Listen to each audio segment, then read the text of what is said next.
Beastie. Table. Red. Sheena. Long ago, the four hosts lived together in harmony. Then, everything changed when the virus attacked. Only this show with masters in all things pop culture could entertain the masses. I believe it can change the world. In this week's episode, we discuss Avatar the Last Airbender. Was that satisfying? Very. Jeez. Way to begin. We're going to say right now, if you haven't watched the series, it's on Netflix. We are going to go into full spoilers of the entire series. All right, so let's start the journey. Mm-hmm. The show first came out in February of 2005. It aired for a total of 63 episodes, just about exclusively on the Nickelodeon network. It features a magical, for those unfamiliar with the series, it features a magical land where people close to magicians bend the four common known elements, earth, air, fire, water, to their will. You say near magicians, but it's a whole point that not magic. It's not magic. This is just the rules of the game. Right, it's just genetic lottery, basically.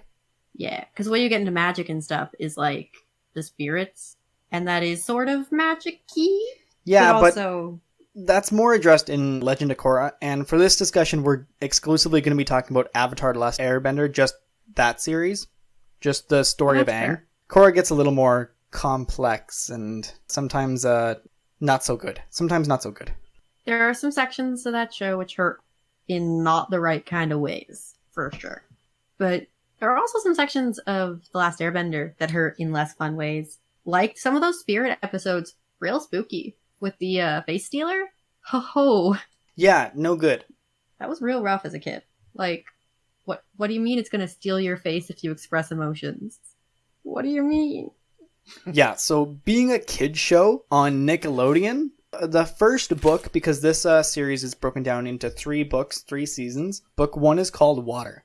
And what I find most about this particular season is that it's very Nickelodeon. I find it very much directed at kids. I'm not saying to get them hooked. And there's a lot of concepts like we go to the Northern Water Tribe and we learn how the Southern Water Tribe is very rural, whereas the Northern Water Tribe is very they've got palaces and a princess. Rest in peace. It does treat itself more as a kid's show, you're definitely right. But it doesn't shy away from the stronger themes that it's going to get to eventually. Well, that totally. Just means it's accessible, right? Just to make it easy for an audience to jump in and not too convoluted where it makes it sound too serious or too written for a young audience. I guess it's supposed to bring everybody in to watch this kind of show, so it may start off kind of light and then kind of direct itself into more of a serious tone later on. I mean, heck, the end of book 1 is... Whew, Sure something. sure something. That's the ascension of Azula, right? She really breaks out. Zuko is on the road trying to Yeah, at the end of book 1, we have Azula capturing Zuko and Uncle Iroh and bringing them back toward Fire Lord Ozai. Yes, thank you. Because they are back in the ship. Oh yeah, let's go home. And then suddenly now they're war criminals, prisoners of war. They weren't able to bring Aang and the rest back. So Right. There are worse things to fail at than your absolutely ridiculous quest that really shouldn't have been achievable. Well, I mean, from what I remember, they weren't able to get the Avatar in 100 years or something like that. Yeah, so where we start this premise off is we learn in book 1 anyway that Aang has been self-frozen in the ice, in the water tribe, in their polar ice caps kind of thing, for 100 years. And 100 years ago, the Avatar Roku, Aang's previous incarnation, and Fire Lord Sozin were at odds on if the Fire Nation should just invade everything. And Sozin decides once Roku is eventually, lives his life and eventually dies from a volcano, spoilers, air nomadic people, and commits genocide. And so Aang is on the run and gets trapped in a storm with Appa and then seals himself in ice. I thought No Aang doubt. kind of had a personal crisis and left shortly before That's correct too. the murder happens. He was feeling pressure, I believe. Yeah, It was from being the Avatar anyway. Yeah. So it was a bit of both, but it was the pressure of being the Avatar. Yeah, I remember that too. He was just Oh, frick, I have a lot to do. And, hey, ran away and went to the storm while, at the same time, the Fire Nation was like, yo, we gotta find this guy and we gotta murder him, like, real quick. Yeah. So, that's, like, basically Right? that. Because if you were to end the Avatar before he gained access to the actual Avatar state, you could end the Avatar line and never have another Avatar again. Basically making whatever person did that kind of the all-powerful be-all to end-all. Also why they start really aggressively pursuing the Water Tribe around the time of canon, because it's 100 years since the Avatar was last sighted. They assume that even if the Avatar escaped and hid, they're dead now. And the next one in the cycle is supposed to be a waterbender. So it's time to genocide those people, I guess. Genocide seems to be the answer. Not a good one, but it seems to be the answer for them. So in book 1, we get introduced to the beginnings of Team Avatar. We meet Sokka, we meet Katara, who is best girl. Yes. And we meet our Avatar Aang, the main protagonist, but not quite. We also meet Appa, who is... best animal companion. Right? Yes, best fluffy boy. Yes. And then in a cave near the end of book 1, we meet Momo. Oh, yeah. Yes. So that brings us to my question at this point in time. What's everybody's favorite episode of the series? Like, overall, out of all... Out of all books 1 through 3. For me, there's one... I can't remember what episode, but it particularly stands out where Appa gets kidnapped. And Aang snaps. book 3? I believe that's book 2. I believe that's either just before or just after they have escaped the library with the big scary owl. I think Yes, yeah. I think that's it. After that. And then they come out of the library because Appa's not there, and then the sandbenders took him. Yes, that's the one. Thank you. And Aang snaps when he's back. So Understandably, that is his best friend. That's Right? my best boy, like you said. He literally was frozen with him for 100 years. Right? Like, And Aang I believe that's one of the beginning times that he slips into the Avatar state Yes, that's and just wrecks exactly right. the sandbenders machines. Yeah. Which are dope looking, by the way, but not after Aang's done with them. No. No, and that's what the one that stands out the most. Generally, we were watching Aang go through the motions, and he's like, he's a happy boy. So like to see him like snap showed you like what he could be capable of if not tended to properly. So it was kind of alarming to see him, a good boy, lose control for a little bit. Well, that's why one of my favorite episodes is the Siege of the North Part 2. Refresh my Because memory. that's end of book 1, where he becomes a giant fish monster, basically. Okay. Clean house on the Yeah. Fire Nation ships. I remember In that the too. wake of, that's rough, buddy. Mhm. But that's probably not my all-time favorite episode. My all-time favorite's probably going to be from season 2, The Blind Bandit, because Yo, Toph is cool. is And the also, best. the mechanics of her abilities are so cool. Right? She She's the learns her best. abilities from the people who started earthbending in the first place. If you were asking best characters, I was going to say Toph is the best. She's like the best. She invents an entire style of bending by herself. The metal bending. Yes, sir. Specifically Taking the to fight people impurities... who said she couldn't. Yeah. Mhm. Taking the impurities out of metal that were once earth and bending them around each other. Dude, she's the sickest. Like, she's the best, man. My God, she made a whole nother bending. Yo. That's so badass on its own. Right? The only other person that we know of to do that is Iroh. Yeah. And he invented lightning bending. Yes. We also The know advanced of form. what's-her-face who created bloodbending. Oh yeah, The we know old- her. Old woman. That I Katara don't know. learns and probably shouldn't have mastered. Hey, didn't Zuko learn how to direct lightning? Yes. Yes, Sure but did. not create lightning, just redirect it, because he didn't have enough time. Redirected, eh? Yeah. Okay. Also Before, a metaphor for abuse victims, huh? Yeah. My favorite episode is The Firebending Masters. It's halfway through book 3. It is just after Zuko joins Team Avatar. And Oh, because Zuko has been driven by hate for his dad, And he can't, he can't summon up fire anymore, more than just an itty bitty flame, which is a fun dick joke to me, but that's just me. It- Right? Just can't get up anymore. Yeah. So then they go to the Village of the Sun. And Yeah. both Aang and Zuko relearn how to A, control fire, and B, how the proper stance of firebending started. Oh, don't they learn from the fucking dragons? They learn it from Dragons! They learn it from yeah. the last 2 dragons. And they learn their emotions. They're so sick. Yeah. Right? So Aang and Zuko have to team up together to not only carry pieces of the eternal flame up to the dragons and offer it to them, but also to get in that situation in the first place, they have to do the beginnings of firebending in the first place. So full-on moves and move together as one, because it's meant to be done not gracefully, but strongfully and willfully, but not drived through anything. You can drive a lot of power from your anger. Aang does it a lot, and Zuko does it for 3/4 of the series, basically. But once he learns to, like, more summon fire than just shoot fire, the whole name of the game just switches over. The second place one is Tales of Ba Sing Se. Good one. That's a good one. And that is where most of our characters go on their own little... It's a whole bunch of little small stories all wrapped into one. And at the end, we have one of the saddest parts in all of Avatar, where Uncle Iroh goes at the top of the hill, starts a little fire, and starts singing Leaves on a Vine. My emotions. This is now the time to say that the actor who played Iroh, who is named Mako, whose last name I'm not even going to attempt to pronounce, passed away a week before that episode, and the person who voices Zuko has been his replacement ever since. Mako, he used to voice Tulpa on Ronin Warriors. That's how I got to... He also used to voice Aku on Samurai Jack, and also the same voice actor took over there. It's rough, but like, man. That episode. Yeah, I know. Right? I'll never get over that episode.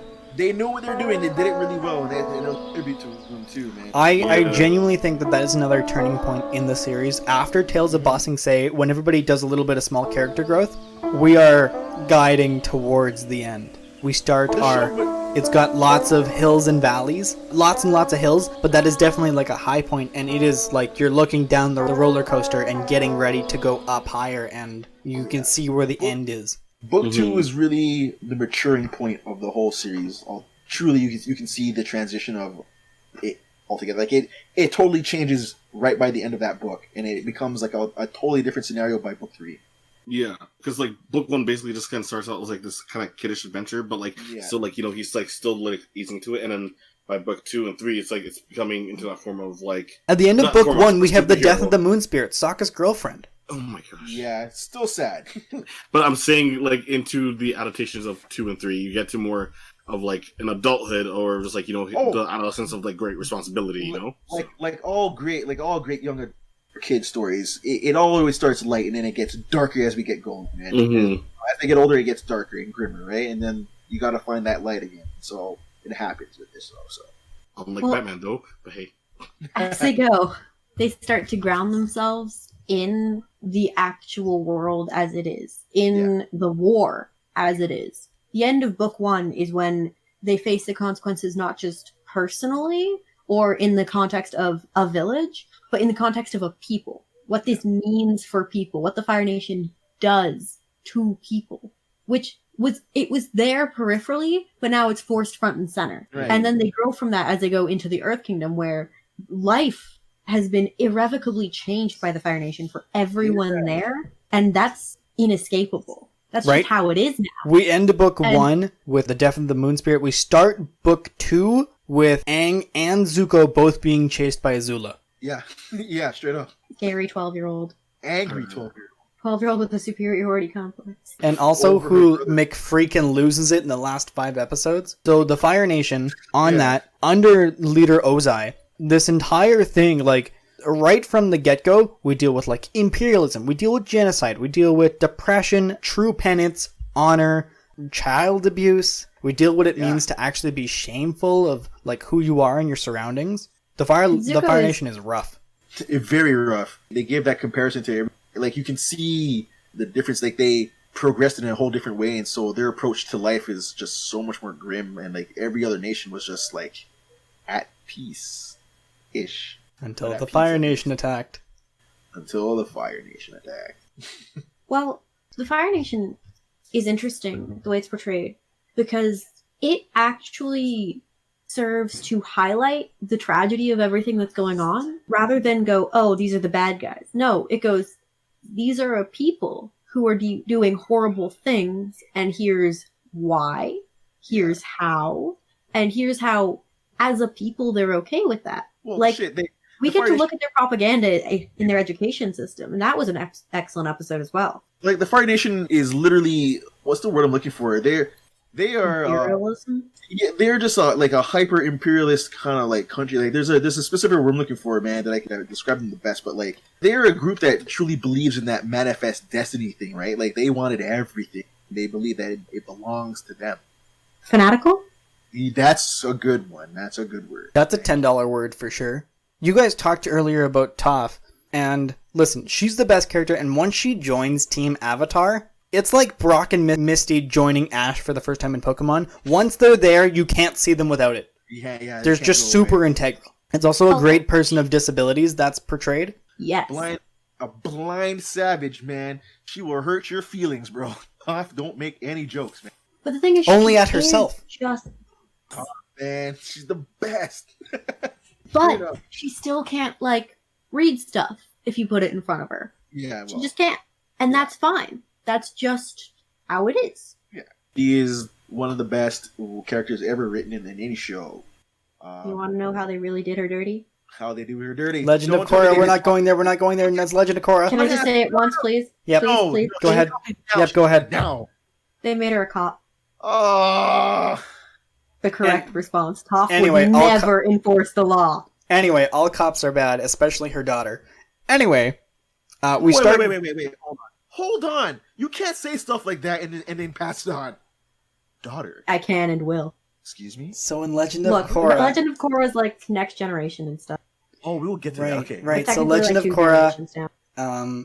Toph has a daughter. There's a couple theories on who the father is. I have Hold my on. theories, but Correction, daughters. Daughters. correct. There's 2. Go on. We do not know in canon who the father is because it's the same father for both. But But there's some fan theories, Uh-huh. and a fan theory is Zuko. I had a feeling. Go on.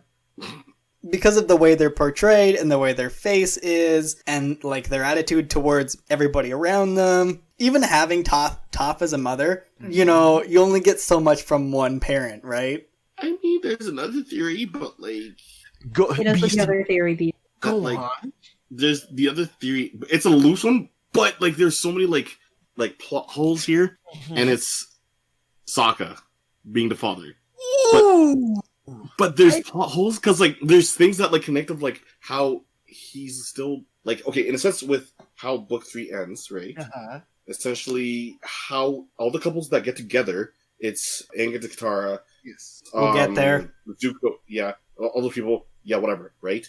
Yeah. So essentially, the person Sokka should be going with is essentially who the person should be, By the math. Okay. Yeah. right? Right. I But do it wasn't not like support Korra. your straight people math. I also do not support your straight people math. This is the book. I don't know what you want, but anyways, Jesus Christ, I don't know how you make children, but God, yeah. Actually, you know what? Would you No. like The a science. diagram? There's science, and I'm not going into that. Okay, I know there's other ways. Let's stop there. Nonetheless, the other theories of like Sokka being the father are very loose thread just because of certain things, but there's no real like enough evidence, I guess, for both situations, both Sokka and Zuko. But yeah, it's like Sokka is just one of those like loose threads. But whoever ideas. did the dirty did it twice. Yeah, basically. And they're not twins, so distinctly 2 different times. Yep. Someone tapped that blind ass, so, you know. But in this series, we're talking about they are children, Yes. and we will continue from here. We talked about the end of Book 3. Let's go back to the beginning of Book 3. Team Avatar invades the Fire Nation during We invade you back. the solar eclipse, where all the Fire Nation would lose their powers to firebend, except for they royally just bungle it completely up, and now they have to wait patiently, or well, get stronger and make sure that Zuko joins the team, so that way we can actually, during Sozin's comet, when fire is strongest, we can have Aang kick the crap out of the Fire Lord. Aang, That whole arc is Aang literally talks to like 8 different avatars trying to get one who I has. was just a gonna go there. I'm so anti-murder excited you option. brought it up. So he talks to the second best avatar. You know, the mainstayer of the 7 Kyoshi foot Warriors. tall, fantastic. Yes. Yeah, 7 foot tall. Please wear heels. Please step on me. and then it's Aang. But that really hits on a note. Like, the whole thing of Avatar the Last Airbender, their entire world is fleshed out. Yes. And not many shows get to do that. I was gonna say, so growing up, there was never a TV show like this. There was never anything grounded like this, where it had structure, a storyline that carried over, a beginning and an end. Right? Most shows are just like one episode was self-enclosed. It was an adventure here and there. You ran a season, maybe not a storyline, maybe you did if you're lucky, and then it was done. Right? Mm-hmm. So this coming out where it's got a whole world fleshed out. It's got a storyline from beginning to end, structured. And there's growth and development it's unheard of, right? And it was around that time where I think TV shows were kind of changing, for that matter. So like more shows were leaning towards that kind of storytelling, which to me is better off, because kids have imagination and they want you to feed that, right? If you dumb down a show, to me that's kind of insulting the kid. The kid wants to see a whole different world. So like Avatar did that, man. It was just fantastic. Right, and each of the bending is based on, like, a martial art. So, Yeah. Earth is based on, and again, I'm bad at pronunciations. My mouth doesn't make those noises, but we're going to give it a shot. Hanga is the style for the Earthbenders. It is, like, deep low stances and strong hand techniques. Airbending is based on Baguzang. It is a style of Kung Fu. It's based on 8 special animals. They are the lion, the snake, the bear, the dragon, the phoenix, the rooster, the quinlan, and the monkey in their stances. Fire is based on Northern Shaolin. It's long, aggressive stances. That explains why the dragons do it. And water is based on Tai Chi because it's slow movements. Strong, gentle, but flowing. Right? Water, just like when Katara creates the water arms that she uses to fight. Yeah. She is one with the water around herself. That back and forth motion that she's got. Right. But we've talked about how great a character Toph is. But, like, basically every member of the main cast is a fantastically written character. Right? We don't hate Team any Avatar of them. is awesome. Team Avatar is probably one of the best groupings of protagonists that we've ever had on screen. They were all of them had growth and development to go through. It was great to see them all become a totally different person by the experience, right? Even like Sokka, who has no abilities whatsoever, trying to keep up with these guys, and he does. I think it's a line of his that it's like fire, earth, air, water, sword, and fan, because his new girlfriend's there. Suki. Like, he struggled because he felt like he was being left behind, man. And somehow he remained relevant and still helped out. I saw an interesting analysis a while back that looked at how, realistically, over the course of the series, Sokka masters the non-bending techniques of each of the 4 nations, as Aang is mastering the bending techniques. This is true. He starts off with at least fairly reasonable water-bending skills, or water-bending combat-based skills, and he develops those even further once they go to the Northern Water Tribe. Then he gets his ass schooled by the Kyoshi Islanders and picks up their combat techniques. And then dates he creates one. the hot air balloon. Yeah. Oh, yeah. And then he has that whole episode of Sokka's Master where he gets good with a sword. Yes, he does. His development is just as intense as Aang's in some ways, in terms of abilities. Like, they each had their growth, man. It was great to see. Also great to see them break down some social constructs, right? Like, Katara not being taught by what's his name, and then he folding and teaching her anyways. Oh, right? In book 1 with the Waterbender Master? Yes, him, and just refusing to teach women, right? Because sexism. Yeah. And yet he has to do it anyways, and she's like badass, so you're gonna have to teach her, man. Well, like, let alone, like, having to, but at the same time just realizing the connection between the two afterwards. Yeah. It was just like, oh, let alone, like, yeah, like, I really must, like, teach you down. Like, yeah, let alone because my connection with you, but fuck, I gotta do this, like. Katara masters waterbending in, like, a month. As the last waterbender in the Southern Water Tribe there for a little while, she kind of has to. Her mother died just so she could. Oh, yeah. Huh? But that is, like, a character point also, when you were talking about, like, character development. Like, she eventually finds the man that did that, and he is such a pitiful person that she can't bring herself to just end him. She stops the rain. It is densely raining, like, like just torrential downpour, and she sticks her hands out and she stops the rain and aims every single raindrop at him as a ice spike. Oh yeah, did she not like? Yeah, she makes like a dome of like no raindrop. Yeah, yeah, I remember that scene. I wouldn't say that she didn't have the will, but I think she had more self-control. Right, because that man was so pitiful and was not the person that that killed her mother anymore. Yeah, the man straight up lived with his own mom. Yeah, and the thing is too, like, she's with Zuko too when she's on this Crusade mission. By this point, she's I think learned bloodbending by now. Yep, because she takes the captain because they mistake him first, and she bloodbends him into a kneeled position, and she goes, "No, seriously, what were you doing at this time? Yeah, who is this person?" Going back to that scene of like when she's meeting, I guess murderer, you would say. She got to the maturity level, but also like self-control of like, yes, she had a huge amount of control over like bloodbending and just like started mastering it. But with waterbending, so literally just like released the water, walked away, and Zuko was like, no, but like this is your chance. Like he's not with my time though. So like, it's also a great learning point for Zuko being right there and seeing that, hey, your assailants, the people that went after you, you don't have to kill in return. Violence does not then instill violence. As the end of, like, Zuko then becomes the end of the cycle. And deep in my heart, I want to believe Katara is the reason for that because of that scene. I would agree, too, because he does have a complete change around her after that point. I mean, she did just irrevocably prove that she could absolutely have killed him most of the time they were fighting. Oh, 100%. Her and Iroh, thank the two of them correcting that boy, man. Zuko had a lot of work to do. He had a lot of problems. And, like, some of them were himself, and some of them were just the surroundings. Issues. And once he got out of those surroundings, he started to improve. And once he was faced by consequences of his people, consequences of his own actions, consequences of his behavior, he started to change. And you know what? That's all anyone can really ask. Hear that, folks? That's development. You hear that growth? She just dropped down on you. That knowledge. Also, that's daddy issues for you because that's what he was dealing with. I appreciate that as the character development of Aang grows in one direction, Zuko grows in the other direction, and they meet in the middle. Yes. Dope. Once someone pointed that out to me because I didn't pick it up by myself because when I first watched the show, I was a stupid child, a small child, baby.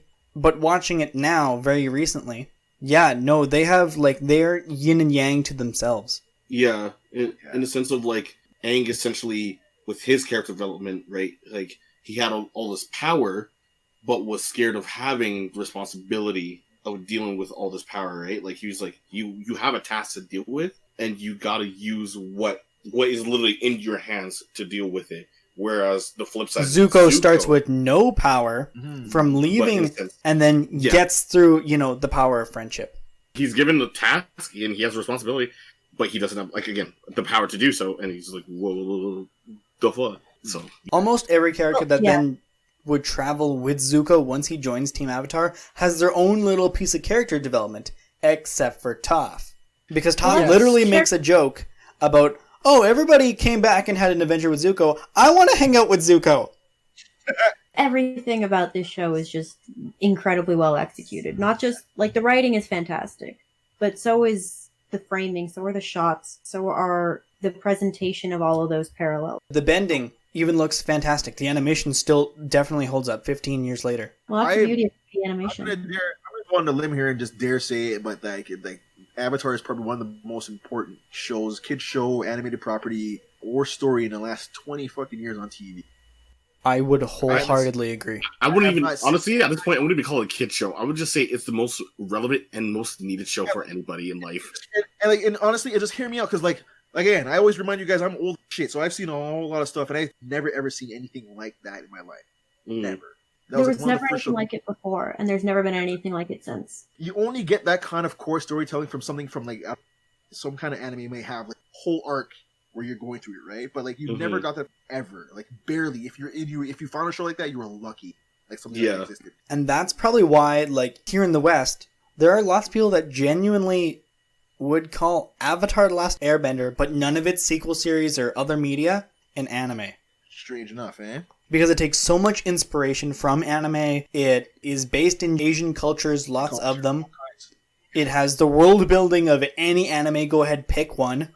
It broke a mold, man. I've never seen anything like, never before, like, in ever. So it was when that hit, it's just like, wow, this is like, me observing it, I was like, this is not a show. This is not for a kid, man. This is kind of for a kid, but like not really. There is something happening. It is here. kid friendly, but not kid oriented.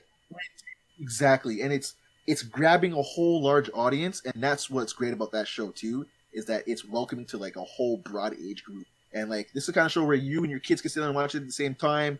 You can share this, and for those who grew up with it, who are getting older now, you can share this with your kid too.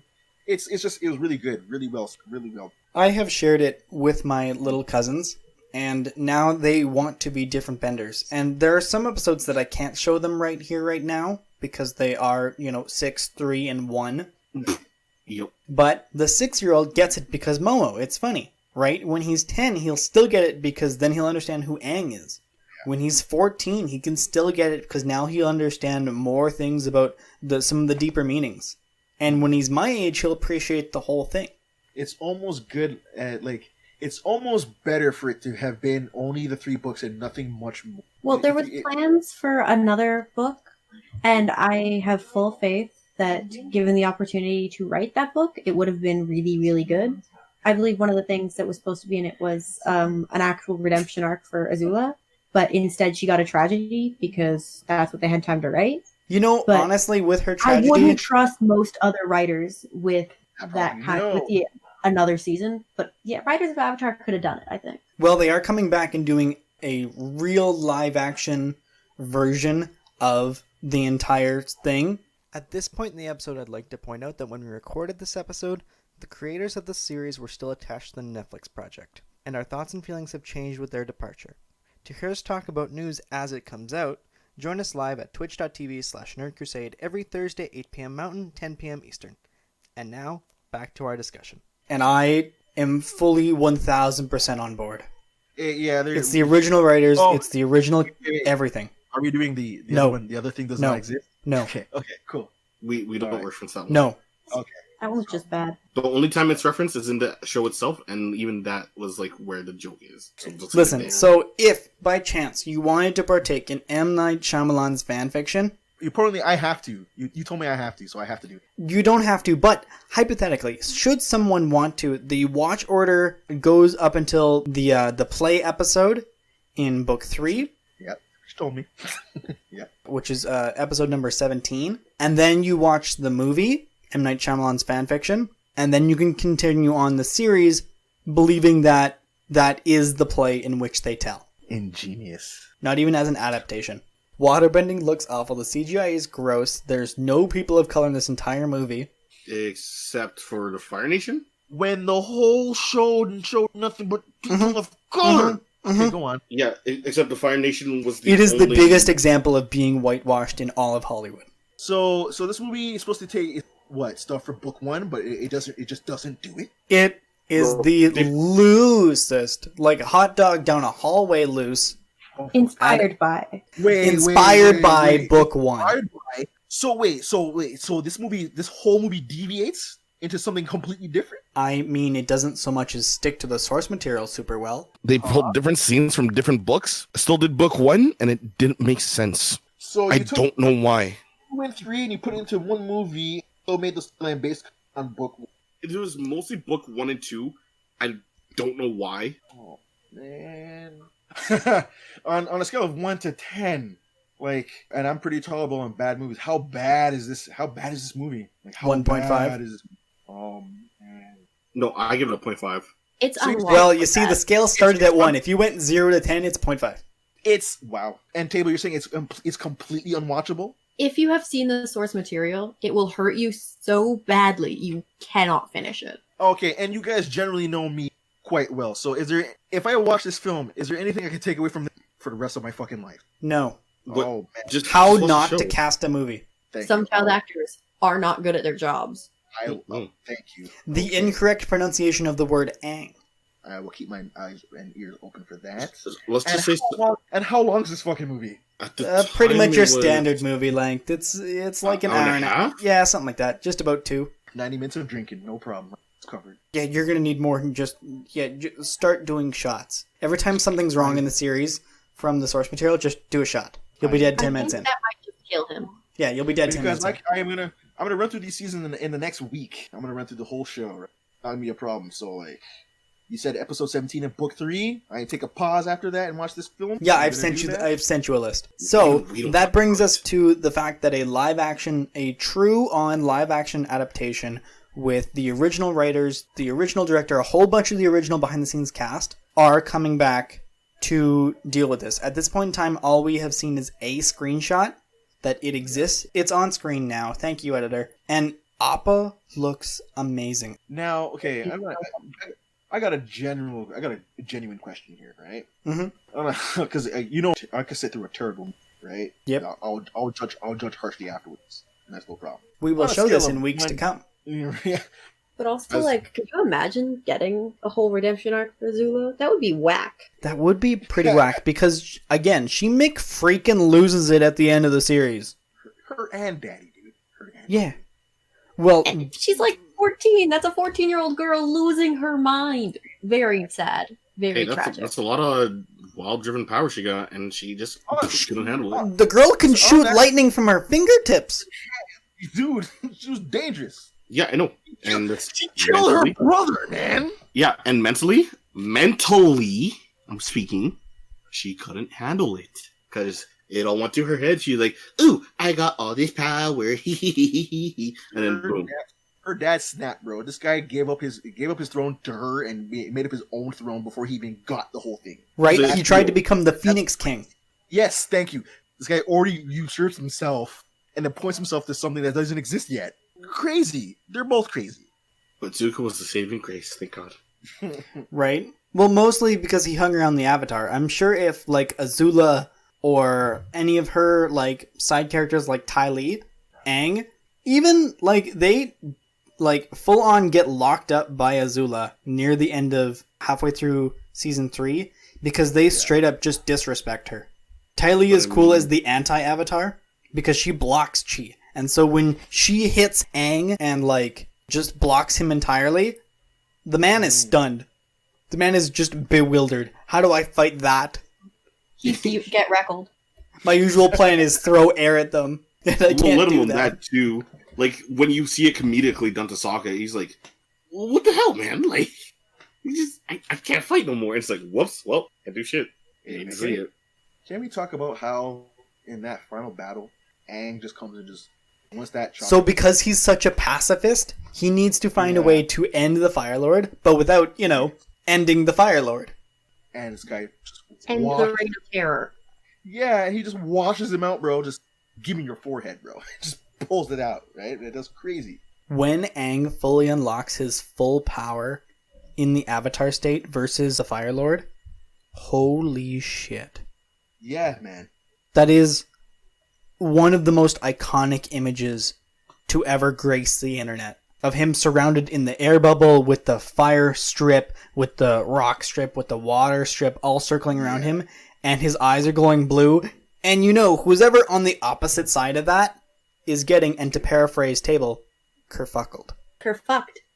Like that whole struggle, this kid is having a fight that he's having the hardest time. And then he gets what? He gets slammed into a mountain, I think? Yep, and then a pointy rock jabs him in the back because his chi was blocked because he couldn't access the Avatar state. Yeah. He wins versus the Fire Lord via an accident. By accident. Because he plays defensive and hides himself in a rock, circle in a rock sphere. And the Fire Lord throws so much fire, so hot, so, pushing into him, that his back jabs into the pressure point and unlocks the Avatar state for him. Fuck. and then he just washes this guy out. But that's cool because He just decides you don't need that bending anymore. which also Yeah, gets elaborated on in Korra, which is super dope. Aang is the originator of spirit bending because of what he does to Ozai. He takes his bending spirit and just no, No more for you. right? but it's more showy than it is in Korra. I think we should spend the last little bit of like something that has bothered people that have enjoyed the series for a very long time, and that is the shipping. And it's Katara and Aang versus Katara and Zuko. In our collective headcanons, who should Katara end up with?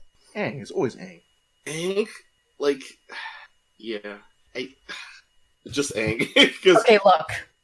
Here's the thing. Okay. Aang is 12. Katara is 14. Mm-hmm. There is no 14-year-old girl in heaven, hell, or whatever afterlife you personally believe in that would look at that 12-year-old child and go, yeah, I want to date that. Yeah, I want to kiss that literal child.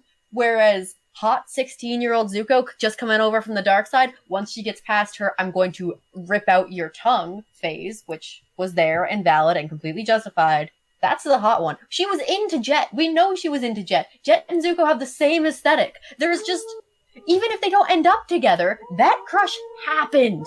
I am 1000% on Katara and Zuko.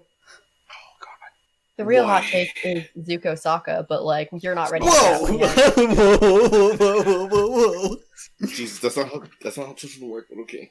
Avatars for the gays, get back. Son of a- Only the master of all genders Mm. Only the master of the entire acronym. can fully bring peace to the world. I need to know why Katara and Zuko. I need like a quick summary explanation. Cause it's Not and not because of freaking not because of halfway aesthetic. Because we do no. this I got a thing, real like- reason. Your real reason is you have the firebender and the waterbender together, which Uh-huh. very rarely happens, if ever. And then their Mhm. child becomes Todoroki. Stop. That's not where I was going. I was gonna Also, go like literally. it is hypothetically possible, like not in the Avatar universe anyway, for a child to get both multiple children, meaning would have different. But being able to teach waterbending to your children the same way that you would teach firebending, that would like that mix in my headcanon at least starts to become almost fire and water like steam quote unquote bending because you're borrowing from both. So like in a sense of misbending in Yeah. some form. Yeah. The answer is no. It's Aang and Katara, okay? Yeah. I believe you, Well, and Korra believes, and Korra is the correct answer, I guess. But like in our headcanons, we like to have fun around On here. the, In your headcanon. on the mixed bending thing, though, we know for a fact that people of different whatevers can work with similar elements. Like Toph and Katara have that whole fight in a mud pit because qualifies as both. Whereas I don't think steam would work for a firebender. I think airbenders can bend steam. Well, actually, we know they can. They can bend fog, and we know Katara is terrifying, so of course you can bend fog as well. That's just water in the air. But And that's what they're perfect. But we've also seen where benders start to incorporate stylistic traits of each other's bending into their own. Like, one of the best showcases of that is in Zuko and Azula's Agni Kai. There's that one bit where, like, Zuko does that whole break dancing move. Okay. That's an airbending technique. Like, that's something he learned from Oh. hanging out with Aang. I don't see that ship happening. It's Aang, Katara, all. And you are totally correct in your opinion. And listen, The Legend of Korra as the sequel series says you're right. Canon supports you. It's just Get the your head. subtext. It's just But your as head fans, canon. we get No, to hang out and we get to discuss things. And because we got a platform to do so, we get to, inspire But I need conversations that you way. guys, I'm I need you sorry. guys to use your headcanon now to answer the question of Toph's lover. I need to know. Listen, I'm Team Toph Itzuko. crafted her children out of the dirt. I'll accept Oh. that. I'll accept that so Wait, much. wait. No, I'm Team Itzuko. Okay, last time I Yeah. checked, this was Wonder Woman. First off, okay, Yes, so yes. That's How why do I you accept- know? So I accept She's this. the best earthbender in the world, man. No one tells her what to do. She created a type of bending. yeah, metal bending, not Yeah, people and- bending. No, People bending is a porno. Stop this. yeah, Go on, guys. Boomy was like 140, and he's not. He's only dead in Korra.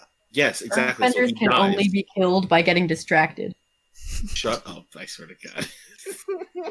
And Toph got distracted at least twice. Okay, I think that should be that, guys. Before we get any worse. Hold on. Okay, go. Yeah, you said Zuko, right? I did. And you're standing firm behind that decision, right? I'm standing You firm have- behind you that fan theory. Yes, sir. Yes. Okay.